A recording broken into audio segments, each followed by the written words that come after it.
Hello my dear ethical hackers, welcome back. इस video में हम सीखेंगे कि कैसे एक एथिकल हैकिंग लैब सेटअप करते हैं। अब तक आपको थोड़ा आइडिया मिल गया होगा कि एथिकल हैकिंग क्या होती है। आपने थोड़ी बहुत साइबर सिक्योरिटी और पेनिट्रेशन टेस्टिंग की टर्मिनोलॉजीज भी सीखी हैं। अब हैंड्स ऑन करने से पहले हमें एक लैब की जरूरत पड़ेगी। हम अपनी खुद की वर्चुअल लैब बनाने वाले हैं।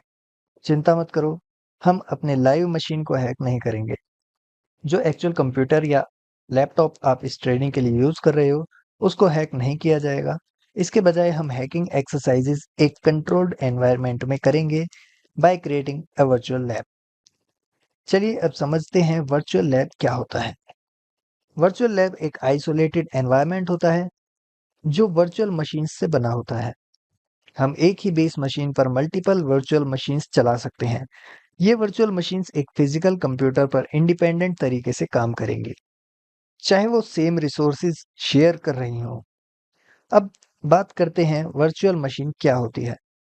वर्चुअल मशीन एक सॉफ्टवेयर बेस्ड सिमुलेशन होती है जो एक रियल फिजिकल कंप्यूटर की तरह काम करती है।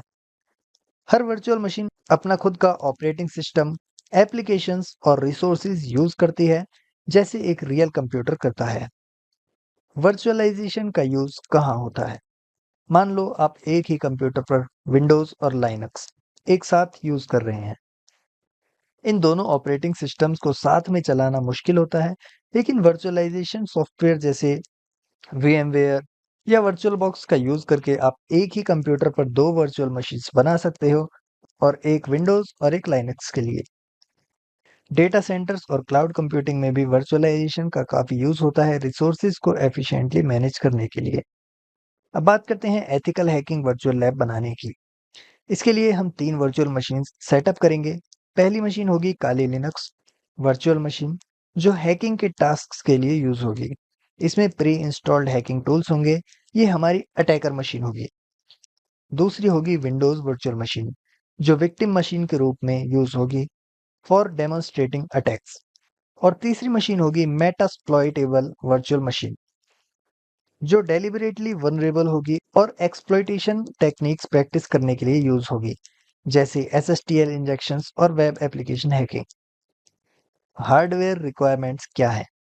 आपको कम से कम एक कोर i5 प्रोसेसर चाहिए होगा। i7 या उससे ज़्यादा रिकमेंडेड है। कम से कम 8 GB रैम चाहिए होगी। 16 GB या उससे ज़्यादा बेटर रहेगी। 512 GB SSD या 1 TB हार्ड डिस्क होनी चाहिए, और कम से कम 256 GB अवेलेबल स्पेस होना चाहिए। SSD ड्राइव रिकमेंडेड है ताकि काम और फास्ट हो सके। आपको वाईफाई एक्सेस चाहिए होगा with a minimum speed of 10 Mbps, लेकिन 50 Mbps या उससे ज़्यादा रिकमेंडेड है। सॉफ्टवेयर रिक्वायरमेंट्स भी सिंपल हैं। आपको विंडोज़ 10 या विंडोज़ 11 ऑपरेटिंग सिस्टम चाहिए। iOS या मैक इसके लिए सूटेबल नहीं होगा, तो आपको विंडोज़ बेस्ड सिस्टम कहीं से अरेंज करना पड़ेगा। सिस्टम एरर फ्री और वायरस फ्री होना चाहिए। अब जब हमने सॉफ्टवेयर और हार्डवेयर रिक्वायरमेंट्स समझ लिए हैं, वर्चुअल मशीन बनाने से पहले हमें इंश्योर करना होगा कि आपके लैपटॉप या डेस्कटॉप में वर्चुअलाइजेशन इनेबल्ड है। अगली वीडियो में हम सीखेंगे कैसे इस प्रोसेस को फॉलो करते हैं। मिलते हैं अगली वीडियो में।